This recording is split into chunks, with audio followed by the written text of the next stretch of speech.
Parker Schnabel vient de relever le défi le plus audacieux de sa carrière minière. Devant son équipe épuisée, il annonce qu'il ne poursuive plus un objectif de production ordinaire. Il vise 600 onces d'or en une seule semaine, un chiffre qu'aucune exploitation à Dominion Creek n'a jamais atteint, et que Parker lui-même n'a jamais approché malgré des années d'exploitation minière à travers le Klondike. Ce n'est pas seulement un objectif ambitieux. C'est une déclaration selon laquelle cette saison produira quelque chose d'extraordinaire, ou révélera à quel point l'exploitation de l'or peut être impitoyable. Seulement 6 heures après le tout premier jour, la réalité frappe à une vitesse brutale. Un camion-benne articulé de 40 tonnes entièrement chargé glisse hors de la route de transport et se bloque dangereusement sur le côté, dans un fossé profond en équilibre à un angle qui menace le désastre à la moindre erreur. Avant que l'équipage ne puisse pleinement comprendre ce qui s'est passé, Parker monte déjà lui-même dans la cabine du conducteur, sachant que si le camion se renverse, le rêve d'une semaine record pourrait être terminé avant même d'avoir commencé. Au moment où l'obscurité s'installe sur Dominion Creek, les problèmes se sont multipliés au lieu de disparaître. 5 boulons de suspension massifs ont été complètement cisaillés, enfouis profondément à l'intérieur de l'ensemble, avant où ils ne peuvent pas simplement être remplacés sur le terrain.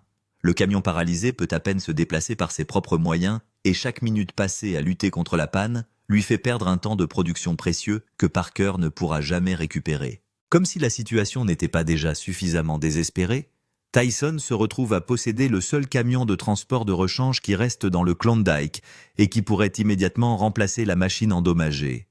Parker demande de l'aide, car il sait que le succès de la semaine peut en dépendre. La réponse de Tyson arrive doucement mais fermement. Il ne peut pas épargner le camion et avec ces quelques mots, Parker se rend compte qu'il n'y aura aucun secours venant de l'extérieur de sa propre opération. Tandis que Parker lutte contre des problèmes croissants à Dominion Creek, une autre histoire se déroule tranquillement à travers la vallée de la rivière Indian. Tony Beats prépare une décision qui pourrait radicalement remodeler le reste de la saison.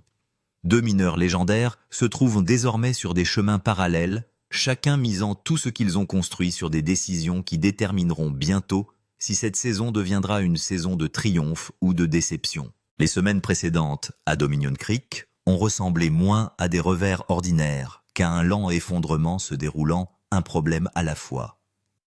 La récupération de l'or est restée obstinément inférieure aux attentes, la production horaire a continué de décevoir et les pannes mécaniques ont consommé d'innombrables heures qui auraient dû être consacrées à nettoyer la saleté. Chaque panne a érodé la confiance de Parker, mais plus important encore, chaque heure perdue a rendu son ambitieux objectif saisonnier encore plus hors de portée. Cet objectif plane toujours sur l'opération comme un nuage d'orage. Parker a débuté la saison avec la détermination de produire 10 000 onces d'or, un chiffre qui semblait autrefois difficile mais réalisable. Aujourd'hui, alors que la seconde moitié de la saison minière s'éloigne rapidement, les calculs sont devenus douloureusement simples et aucun d'entre eux n'est encourageant. Chaque once manquée aujourd'hui exigera une production encore plus importante demain. Dominion Creek s'étend à travers le paysage du Yukon comme une longue cicatrice creusée dans la nature sauvage. L'exploitation de Parker occupe désormais presque toutes les sections de terrain capables de produire de la terre rentable, répartissant l'équipement sur plusieurs coupes qui fonctionnent presque comme des mines indépendantes, travaillant vers le même objectif. Quel que soit le jour, l'ampleur de l'opération ressemble à celle d'une petite ville industrielle construite au milieu d'une nature sauvage et intacte. 3 usines de lavage tonnent dans les coupes supérieures, tandis qu'une autre travaille plus en aval à Kenscott. D'énormes camions articulés transportent des charges infinies de terre depuis les fronts de taille, tandis que des chargeurs frontaux remodèlent les stocks et construisent de nouvelles plateformes de travail. Les imposants bulldozers d'Edis enlèvent sans relâche les couches de morse-terrain, exposant ainsi un sol frais, resté intact pendant des milliers d'années sous le sol du Yukon. Lorsque chaque machine fonctionne exactement comme prévu, l'ensemble de l'opération se déroule avec une précision remarquable. Des centaines de tâches individuelles se mélangent en un seul rythme continu, où les camions arrivent exactement quand ils en ont besoin. Les chargeurs n'arrêtent jamais d'alimenter les matériaux et les installations de lavage consomment des milliers de mètres cubes sans interruption. Mais l'exploitation minière n'offre aucune garantie. Et Parker sait mieux que quiconque qu'un composant cassé caché à l'intérieur d'une seule machine peut paralyser toute une chaîne de production. Alors qu'un camion de transport cabossé revient lentement vers Dominion, le conducteur transmet par radio la réalité que tout le monde craint d'entendre. La moitié de la capacité de camionnage de Kenscut a effectivement disparu. Les stocks alimentant l'usine de lavage continuent de diminuer de minute en minute, et à moins que les camions ne commencent immédiatement à livrer de la nouvelle paie, l'usine elle-même n'aura bientôt plus rien à traiter. Parker a atteint le point où une planification prudente ne semble plus être une option. Jouer la prudence ne permettra pas de récupérer les onces perdues et cela n'effacera certainement pas des semaines de production décevantes. Au lieu de réduire les attentes, il choisit exactement l'approche inverse. Cette semaine devient un pari tout ou rien construit autour d'un nombre inoubliable 600 onces. Cet objectif exige un niveau extraordinaire de cohérence. Produire 600 onces sur 7 jours nécessite environ 100 ansais d'or propre chaque jour sans interruption. Parker n'a jamais maintenu ce rythme partout où il a exploité une mine, que ce soit à Smith Creek, à Indian River ou dans toute autre opération antérieure au cours de sa carrière. L'objectif n'est pas seulement difficile, cela frise l'inédit. Au bureau, Roger étudie les rapports de production avec une inquiétude croissante. Chaque membre de la famille Schnabel comprend précisément ce que signifient ces chiffres, car chacun connaît la distance restant à parcourir jusqu'au cap tant convoité des 10 000 onces. Il n'y a plus de place pour des erreurs majeures. Le succès dépend désormais du fonctionnement de chaque élément d'équipement exactement comme prévu. Pour la première fois depuis des semaines, Parker rassemble enfin la flotte minière exactement comme il l'avait imaginé. 4 usines de lavage sont pleinement opérationnelles, chacune contribuant à la production désespérément nécessaire pour atteindre l'objectif global. Des mois de réparation de mises à niveau et de batailles mécaniques constantes ont finalement produit le moment que Parker attendait. Le dernier né de la flotte est au centre de ses espoirs. Surnommé GG, abréviation de Golden Goose, l'immense usine de lavage ne ressemble à rien de ce que Parker a exploité auparavant.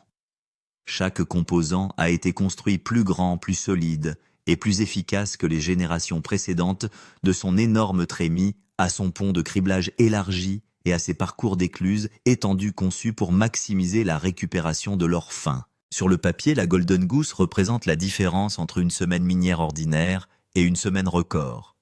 Elle possède la capacité de traiter plus de superficie en une seule journée que n'importe quelle usine de lavage que Parker ait jamais possédée. Si chaque machine continue de fonctionner sans interruption, GG pourrait devenir le moteur capable de transformer des objectifs impossibles en réalité mesurables. Parker marche lentement le long du convoyeur, alimentant la Golden Goose, regardant des flots incessants de terre payante disparaître dans la trémie.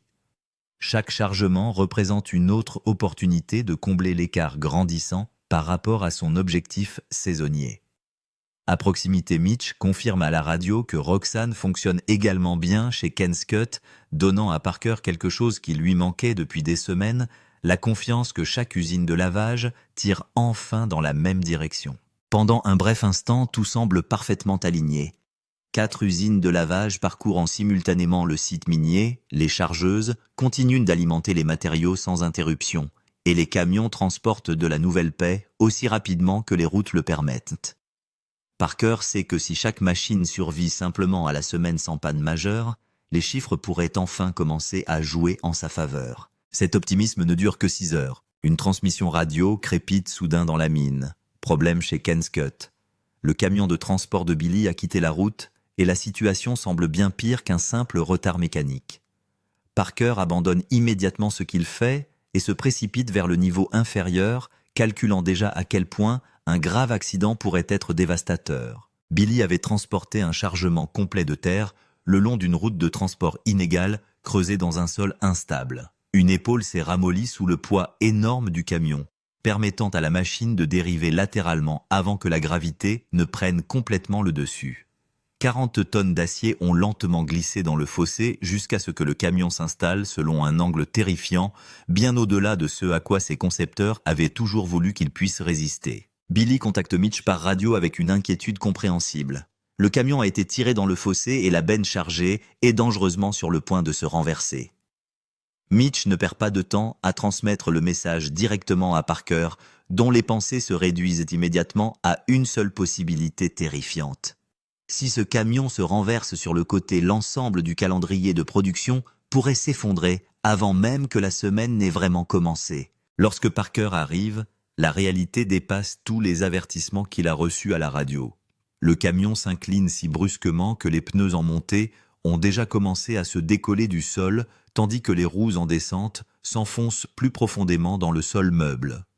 Il ressemble à un navire massif qui s'incline lentement vers l'eau, en équilibre dans une position où même de petits mouvements menacent de conséquences catastrophiques. Dans des circonstances normales, décharger le camion résoudrait le problème immédiatement. Le fait de soulever la benne basculante enlèverait le poids et permettrait à l'équipement de dépannage de libérer le véhicule. Mais cette situation n'a rien d'ordinaire. L'extension de la caisse maintenant déplacerait le centre de gravité du camion juste assez pour faire rouler la machine entière sur le côté, risquant d'écraser la cabine et toute personne encore à l'intérieur. Billy sort du taxi en toute sécurité, visiblement secoué, mais soulagé d'avoir échappé à une blessure. Essayant d'apaiser la tension, il plaisante nerveusement en disant qu'il a presque abîmé son pantalon, mais son sourire ne peut cacher à quel point la situation a frôlé le désastre. Parker étudie attentivement le camion mesurant l'angle, le sol sous les pneus et tous les résultats possibles avant de prendre une décision qui surprend tous ceux qui se trouvent à proximité. Sans hésitation, Parker annonce qu'il prendra lui-même le volant. Son plan semble d'une simplicité trompeuse, mais comporte d'énormes risques. Il engagera doucement la transmission, n'appliquera que l'accélérateur le plus léger possible et tentera de ramener le camion vers le centre de la route de transport. Si la cabine commence à se soulever, ou si le camion commence à s'incliner davantage en descente, il passera immédiatement au point mort et espère que la gravité ne mettra pas fin à ce que le fossé a commencé. Une erreur pourrait renverser 40 tonnes d'acier. Parker grimpe sur l'échelle, s'installe sur le siège du conducteur et ferme doucement la porte de la cabine derrière lui. Il vérifie l'indicateur d'inclinaison, monté sur le tableau de bord, saisit le volant à deux mains et se prépare à l'un des moments les plus angoissants de la saison. Dehors, Billy se tient bien à l'écart du côté descendant, pleinement conscient que si le camion roule, il n'aura pas le temps de réagir. Parker appuie doucement sur l'accélérateur. Au début, il ne se passe absolument rien. Les pneus ont du mal à adhérer, tandis que la benne entièrement chargée gémit sous son propre poids énorme. Puis presque imperceptiblement, le camion avance de quelques centimètres, seulement juste assez pour détourner la pression des roues en descente et permettre aux pneus en montée de mordre dans un sol plus ferme. Parker ajoute un peu plus d'accélérateur tout en effectuant de minuscules corrections de direction mesurées en fractions plutôt qu'en tours complets. Une roue remonte vers le centre de la route, puis une autre suit. Petit à petit, l'énorme machine se libère lentement jusqu'à ce que, enfin, les 4 pneus reviennent en toute sécurité sur un sol plat. Ce n'est qu'à ce moment-là que Parker arrête le moteur. Billy se dirige vers lui avec un énorme sourire soulagé au-delà des mots que le camion soit resté intact. Parker descend de la cabine, mais au lieu de célébrer, il s'accroupit immédiatement sous l'avant pour inspecter les dégâts. En quelques secondes, l'expression de son visage change complètement. L'ensemble de montage de la suspension avant est défectueux. 5 boulons robustes qui fixent le support d'essieu se sont complètement brisés. Ces composants maintiennent l'essieu avant correctement aligné tout en absorbant les attaques incessantes des routes de transport difficiles. Sans eux, le camion ne peut pas continuer à travailler en toute sécurité, quel que soit le fonctionnement du moteur. La Volvo, A40 paralysée, entame la longue marche vers l'atelier de réparation de Dominion à une vitesse à peine supérieure à celle du marcheur. Chaque choc envoie des chocs violents directement à travers le système de direction endommagé. L'avant s'affaisse sensiblement, les pneus suivent des angles inconfortables, et chaque mètre supplémentaire parcouru risque de causer des dégâts encore plus importants. De retour au magasin, Parker comprend déjà les conséquences plus larges. Un camion en panne a supprimé la moitié de la capacité de transport de Kenscott. La pile de gains qui alimente Roxane continue de diminuer à chaque minute qui passe parce que le matériel frais n'arrive tout simplement pas assez vite. Les camions se déplacent en payant de la saleté. Payer la terre nourrit les plantes de lavage. Les usines de lavage récupèrent l'or. Sans camion, c'est toute la chaîne qui s'effondre. Sans alimentation régulière, Roxane se tait. Sans Roxane produisant de l'or, les calculs derrière l'ambitieuse semaine de 600 onces de Parker commencent à s'effondrer.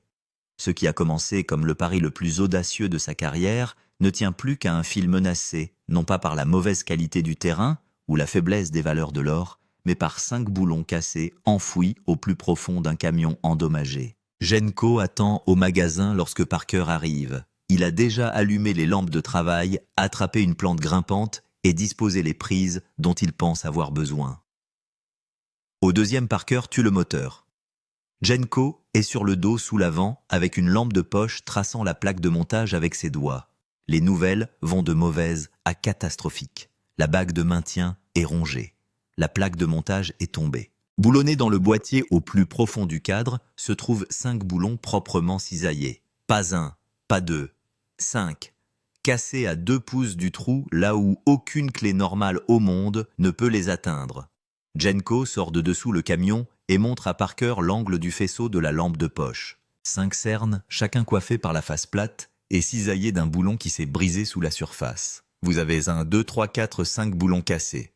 Aucun fil visible, aucun bord à saisir, juste de l'acier cassé enfoui dans une pièce moulée. Pour les faire sortir, Genco l'a fait. Percer un trou pilote directement dans chaque boulon cisaillé suffisamment grand pour accueillir un outil d'extraction, puis reculer chacun d'entre eux à la main en tournant l'extracteur lentement et régulièrement afin qu'il morde l'acier doux au lieu de glisser. Si l'extracteur se casse à l'intérieur d'un boulon, l'ensemble du travail devient 2 fois plus long. Ce n'est qu'alors que les anciennes bagues et amortisseurs peuvent se démonter et que les nouvelles pièces entrent en place. Parker dit à Genco que toutes les heures, les camions ne bougent pas, le matériel dure 1 heure, pendant laquelle toute l'opération prend du retard. Genco hoche la tête, mais il n'y a pas de camion de rechange chez Dominion, pas un seul A40 supplémentaire dans tout le côté chic de la propriété. Parker a déjà vérifié. Chaque camion de roche sur le site est soit en train de payer à l'uppercut, soit en panne en attente de pièces que Genco n'a pas eu le temps de commander. Il reste un endroit, avec un camion de rechange, le chantier de Tyson, la faveur. Tyson ne cédera pas. Tyson gère sa propre entreprise, 3 usines de lavage, chaque camion de roche selon un horaire précis, chaque pile de paix attendant d'être nourrie. Parker sait tout cela avant d'arriver. Mais sans camion, Roxane ferme ses portes. Sans Roxane, le nombre de 611 est mort avant même le début de la semaine. Parker se rend directement du côté de Tyson de la propriété et se gare. La cour de Tyson est occupée. Les camions rocailles effectuent 3 étapes en profondeur au niveau de l'îlot de carburant. Un chargeur promenant des pneus sur le gravier, le genre d'opération qui ne comporte pas de jeu. Parker trouve Tyson au magasin et l'expose. L'avant du 1 A40 est sur le point de tomber. Genco est déjà en train de percer les boulons cisaillés. Parker a besoin d'une pièce de rechange en ce moment, aujourd'hui, où Roxane devient sombre. Tyson écoute. Il hoche la tête aux bons endroits, puis il dit les mots. Parker redoutait toute cette promenade. Tyson dit à Parker qu'il n'en a pas de rechange. Tous les camions à pierre de son côté de la propriété tournent à plein régime pour alimenter ces 3 stations de lavage. Et il n'y a rien dans la cour que Parker puisse récupérer. Parker pousse. Roxane est sur le point de fermer ses portes. Chaque tonne compte. Avec les prix de l'or là où ils sont, chaque heure de production vaut plus qu'elle n'a jamais eu de valeur dans l'histoire de cette opération. Parker laisse tomber le numéro. 10 000 onces, la plus grande saison que Parker ait jamais courue. Tyson tient la ligne. Chaque camion qu'il possède fonctionne. S'il en tire un et le remet à Parker, c'est Tyson qui sera arrêté. Tyson a sa propre pile de paye, son propre équipage, son propre numéro à frapper. Il ne va pas sacrifier sa semaine pour sauver celle de Parker. Tyson dit carrément à Parker qu'il ne peut tout simplement pas le faire. Parker repart les mains vides. Nous n'en avons pas vraiment de rechange, mec. Ici, nous fonctionnons à plein régime avec 3 stations de lavage. 2 jours perdus à Roxane, c'est 200 onces disparues. Un cratère traversant la cible cessant sans aucun moyen de revenir en arrière. Parker remonte dans le camion et retourne vers Dominion. La radio crépite avec les bavardages de l'équipage provenant du montage supérieur. Gigi court toujours. Roxane court toujours. Tous les plans sur le site sont encore en train de tourner, du moins pour le moment.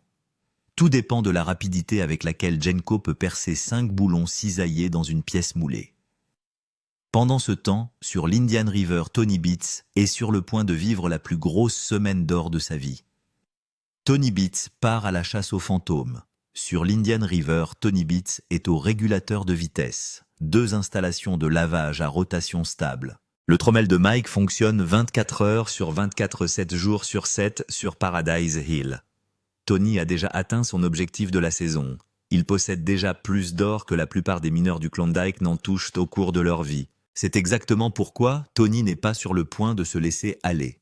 Tony a dit à tous ceux qui veulent l'entendre que ce n'est pas parce que la famille Beats a déjà dépassé son objectif de saison qu'elle abandonne. Avec les prix de l'or là où ils sont s'en aller maintenant, serait gâcher une opportunité. Chaque once que Tony retire du sol en ce moment vaut plus que n'importe quelle once qu'il a déjà extraite auparavant. Tony a un nouveau plan, et ce plan a un nom. La coupe Esther. Tony conduit Mike au Esther Cut en milieu d'après-midi. Tous deux se tenaient au bord du trou et regardaient l'eau.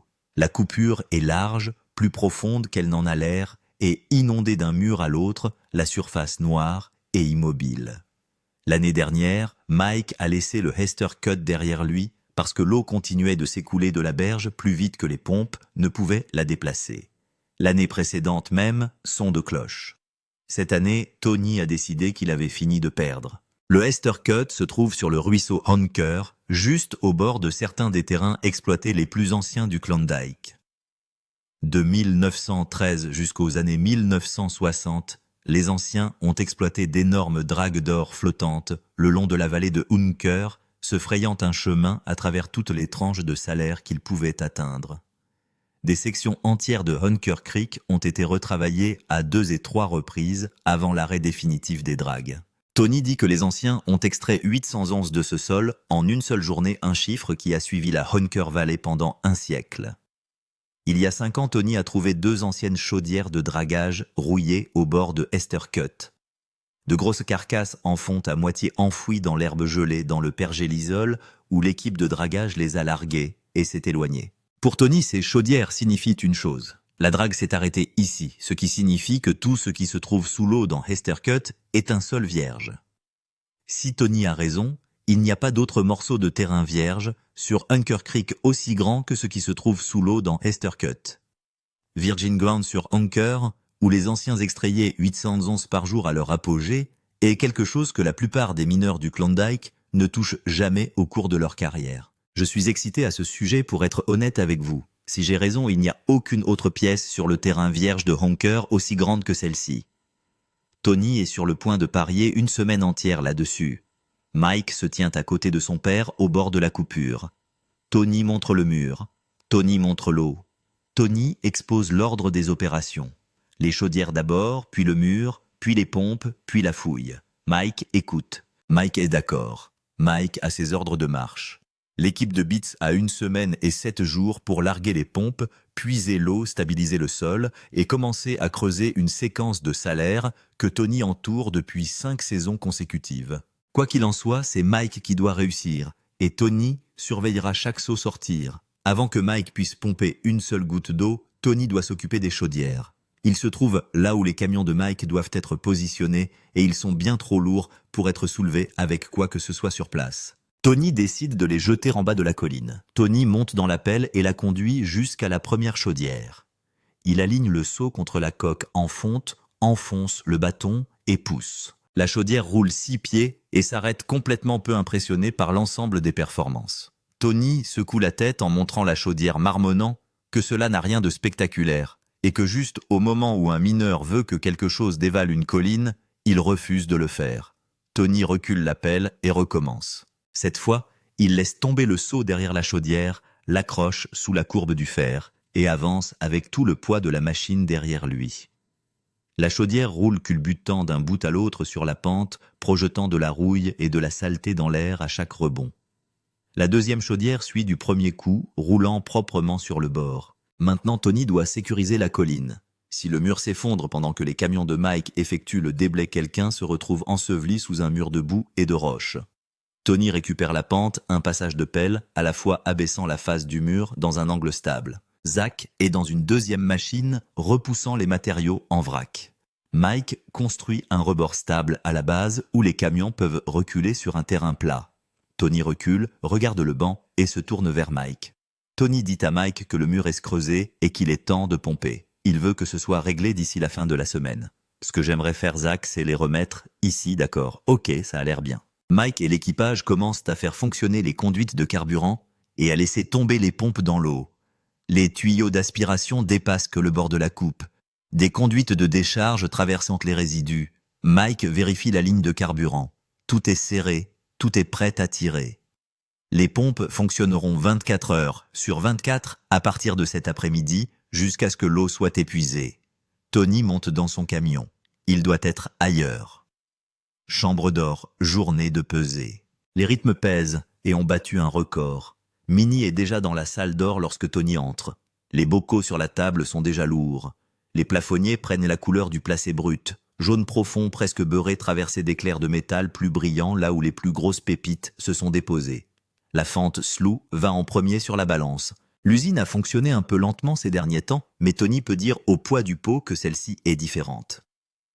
Minnie réinitialise la balance. Tony verse. L'or tombe en cascade avec un bruissement dense et lourd de sable. L'échelle grimpe de 20, 40, 60, au-delà de 100, au-delà de 200. Elle s'établit à 267,9 onces. 20, 40, 60, 100, 180, 200. À 30, à 40, à 50, à 60, à 67,9. Tony regarde Minnie. Minnie regarde Tony. Ni l'un ni l'autre. Il le dit à voix haute, mais Slough Slot n'a pas publié un chiffre pareil depuis longtemps. Le Load Finder va ensuite l'usine sœur qui exploite la même étendue de terrain d'Indian River. Tony compte à voix haute les chiffres descendant de la balance à mesure que l'or afflue. 10, 20, 50, 100 après 200. L'échelle s'arrête à 247,5 onces. Rien qu'à partir de ces deux usines d'Indian River, Tony a extrait près de 2 millions de dollars d'or en 7 jours. Et le trommel de Mike sur Paradise Hill n'a même pas encore atteint l'échelle. Tony soulève le pot de Mike sur le banc. Plus lourd sensiblement, plus lourd que l'un ou l'autre des deux premiers. Tony le fait basculer lentement, laissant l'or affluer proprement, regardant les chiffres grimper. 300, 310, 320, 340, 380, 400. Il s'arrête à 408, 46 onces. 310, 320, 340, 380, 400, 408,46. Tony l'additionne dans sa tête. 924 onces en une semaine pour une valeur de plus de 3,2 millions de dollars. La meilleure pesée d'or de la saison familiale, Better Halves. La meilleure pesée d'or de leur histoire au Klondike. Tony secoue la tête en voyant la balance. Au prix de l'or cette année, ce genre de pesée n'est pas normal. C'est de l'argent fou.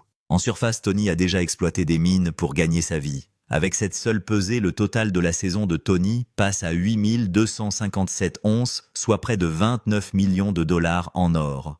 Tony a encore la coupe Esther à creuser. Tony a encore des semaines de minage. En sortant de la salle d'or, Tony dit à Minnie d'aller le chercher pendant que les temps sont bons et de retourner directement à la coupe Hester. De retour à Dominion, Parker attend toujours dans un camion. La pesée qui décide de la semaine de Parker. Jenko perce les 5 boulons cisaillés, les extrait chacun à la main, dépose la nouvelle bague et le camion retourne à la coupe de Ken par ses propres moyens avant de changer de quart de travail. Chaque boulon cisaillé sort lentement et proprement Jenko, reculant l'extracteur entre les tours pour éliminer les copeaux, refusant de laisser un seul extracteur se briser à l'intérieur du moulage. Aucune pièce de rechange de la part de Tyson, aucune faveur demandée.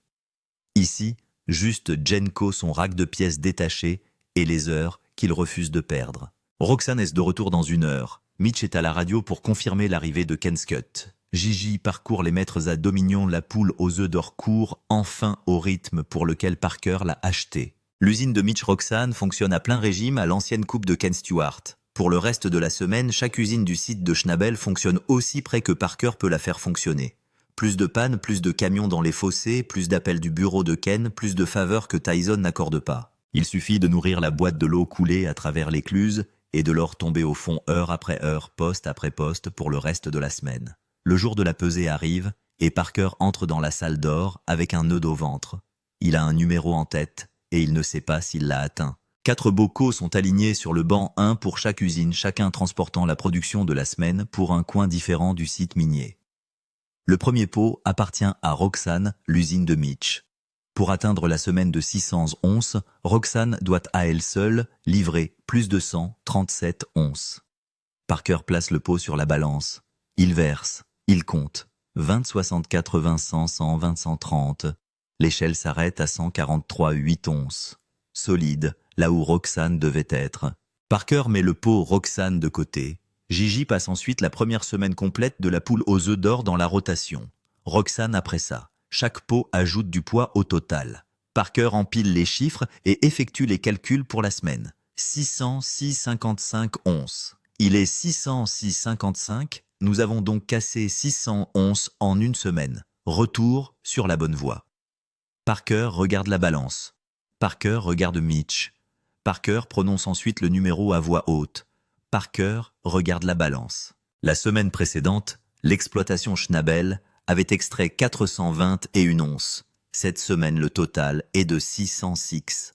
Parker vient de dépasser les 600 onces en une seule semaine pour la première fois de sa carrière. Parker obtient le total de la saison 8 393 650 onces.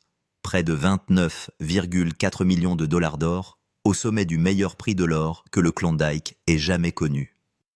C'est le plus grand nombre d'onces que Parker Schnabel ait jamais extrait en une seule saison de sa carrière. Avec ce poids, Parker revient en pole position avec plus de 136 onces d'avance sur Tony Beats au classement. Après le camion dans le fossé. Après les 5 boulons cisaillés. Après que Tyson ait dit non. Après une semaine où tout ce qui pouvait mal tourner a mal tourné. Parker est de retour à la première place. Parker le dit catégoriquement. Il n'y a jamais eu de meilleur moment pour exploiter l'or au Klondike. Jamais. Parker vient de publier la plus grosse semaine de sa carrière. Et il parle déjà de redoubler d'efforts la semaine prochaine. Tony vient de publier le plus gros poids de sa carrière. Et il draine déjà la coupe Esther pour partir à la recherche d'un salaire que personne n'a touché depuis 60 ans. Les deux hommes connaissent les meilleures saisons de leur carrière avec des semaines de travail minier encore à venir. La confrontation qui décidera qui remportera le titre de plus grand chercheur d'or du Klondike, cette année, n'a même pas encore commencé. Parker est en tête, Tony a le terrain vierge. Et avec le prix de l'or tel qu'il est, chaque once que l'un ou l'autre d'entre eux retire du sol d'ici la fermeture vaut plus que n'importe quelle once qu'ils ont jamais retirée auparavant. 136 onces est le classement complet. Une mauvaise semaine de Parker ou une bonne semaine de Tony. Et la pole position change de main. Parker ou Tony qui repart comme le plus gros mineur du Klondike cette saison. Déposez le choix dans les commentaires. Et si quelqu'un veut voir ce que Mike sort réellement de cette fosse inondée, cliquez sur abonnez-vous et activez les notifications. La vidéo coupée de Hester sort ensuite. Et ce que Tony trouve au fond n'est pas ce à quoi on s'attendait.